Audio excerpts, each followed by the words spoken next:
नमस्ते दोस्तों मुझे कई बार लोग पूछते हैं कि हमें हमारे घर की वास्तु कब चेक करनी चाहिए, कब दिखानी चाहिए। दोस्तों मुझे कई बार लोगों के फ़ोन आते हैं, तब वो ऑलरेडी किसी परेशानी में होते हैं, कुछ ना कुछ हेल्थ इश्यूज होते हैं या फाइनेंशियल प्रॉब्लम में फंसे हुए होते हैं। दोस्तों हम इंसानों का एक नेचुरल स्वभाव होता है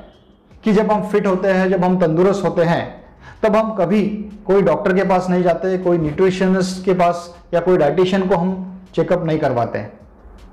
तो मेरा भी यही मानना है कि prevention is always better than cure. जब आप फिट होते हो, जब आपके लाइफ में सब कुछ अच्छा चल रहा होता है, तब आपको एक्चुअली में वास्तु सलाहकार की मदद लेनी चाहिए या आपके घर का वास्तु किसी न किसी को दिखा देना चाहिए। क्यों? क्योंकि लाइफ में अप डाउन्स तो होते ही हैं, कुछ ना कुछ चैलेंजेस आते ही है, पर उस समय आपको आपके घर की यानी आपके वास्तु की जो एनर्जीज है वो आपको मदद करती है। तो चलिए देखते हैं कि आपको आपके घर का, आपके वास्तु का चेकअप कब करवाना चाहिए। दोस्तों मेरे अनुसार जब आप कोई बंगलो या मकान का कंस्ट्रक्शन की शुरुआत करते हो तो आपको आर्किटेक्ट एक फ्लोर प्लान देता है।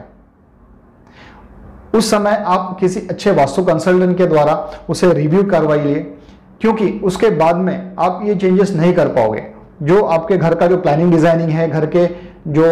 अलग अलग कमरे हैं, दरवाजे हैं, प्लॉट है, उसका सबका वास्तु का करेक्शन आप उस समय कर सकते हो। उसी प्रकार जब आप घर का खुदाई का काम चालू करते हो, जब आप भूमि पूजन करते हो, उस वक्त सही नक्षत्र, सही मुहूर्त का भी विचार करना आवश्यक होता है। तो दोस्तों इसके अलावा जब आप कोई फ्लैट खरीदते हो, मकान खरीदते हो, तो मैंने पहले भी वीडियो में बताया है कि आपको किन चीज़ों को प्रायोरिटी देना है, आपको किन नियमों का पालन करना है, आपको कौन कौन सी चीज़ें, कौन से फैक्टर्स को कंसिडर करना है, ताकि आप सही वास्तु का, आपके लिए जो सूटेबल वास्तु है उसका आप चयन कर सके और खुशहाली से उसमें रह सके। इसके अलावा जब आप, यदि मान लिया आपने कोई फ्लैट खरीद लिया है और आपको आपके इंटीरियर ने एक, आप घर का इंटीरियर करवाना चाहते हो और आपके इंटीरियर डिजाइनर ने आपको घर के इंटीरियर का प्लान दिया हुआ है, उस समय भी आप वास्तु कंसल्टेंट की मदद लीजिए, उनसे वो प्लान का रिव्यू करवा लीजिए और घर का जो प्लानिंग डिजाइनिंग है आपके इंटीरियर के वक्त, जो आप जितने अच्छी तरीके से कर सकते हो वो आप बाद में नहीं कर सकते हो। तो इस पर भी मैंने एक डिटेल वीडियो बनाया हुआ है कि जिसमें मैंने आपको इंपॉर्टेंट टिप्स दी हैं कि किन किन चीज़ों को आपको प्रायोरिटी देना है। दोस्तों आपके लाइफ में अगर आपको सक्सेस नहीं मिल रही है, लाइफ में अगर कुछ ना कुछ ऑब्स्टेकल्स आ रहे हैं, रिलेशनशिप के इश्यूज है, फाइनेंशियल इश्यूज है, हेल्थ इश्यूज है, आपको जॉब में नई अपॉर्चुनिटीज नहीं मिल रही है, प्रमोशन या ग्रोथ नहीं हो पा रहा है,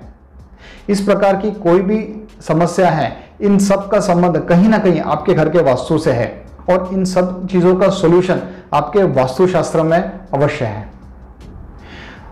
तो अगर आप भी ऐसे किसी मुश्किल दौर से गुजर रहे हो तो मेरा कहना है कि आप एक बार कोई अच्छे वास्तु कंसल्टेंट की सलाह अवश्य लीजिए, उनके मार्गदर्शन से आपके वास्तु के दोषों का निवारण कीजिए। दोस्तों अगर आप में से कोई अगर बिजनेसमैन हो या आप कोई फैक्ट्री का सेटअप करने जा रहे हो या आपने कोई इंडस्ट्रियल यूनिट लिया है और आप छोटा सा कोई मैन्युफैक्चरिंग यूनिट का सेटअप कर रहे हो, तो उस समय आपको आपके प्लॉट का वास्तु, जो कंस्ट्रक्शन की बिल्डिंग होती है उस चीज़ का वास्तु, जो आपके प्लांट में, फैक्ट्री में जो मशीनरीज का सेटअप करते हो, अंदर इंटरनल जो अरेंजमेंट करते हो मशीनरीज की या बाकी सब चीज़ों की, उन चीज़ों को भी आप वास्तुशास्त्र के नियमों को ध्यान रख के अगर फॉलो करते हो तो उसका आपको लॉन्ग टर्म में काफ़ी फायदा हो सकता है। इसके अलावा अगर आपका कोई ऑफिस है, अगर आप ऑफिस का सेटअप कर रहे हो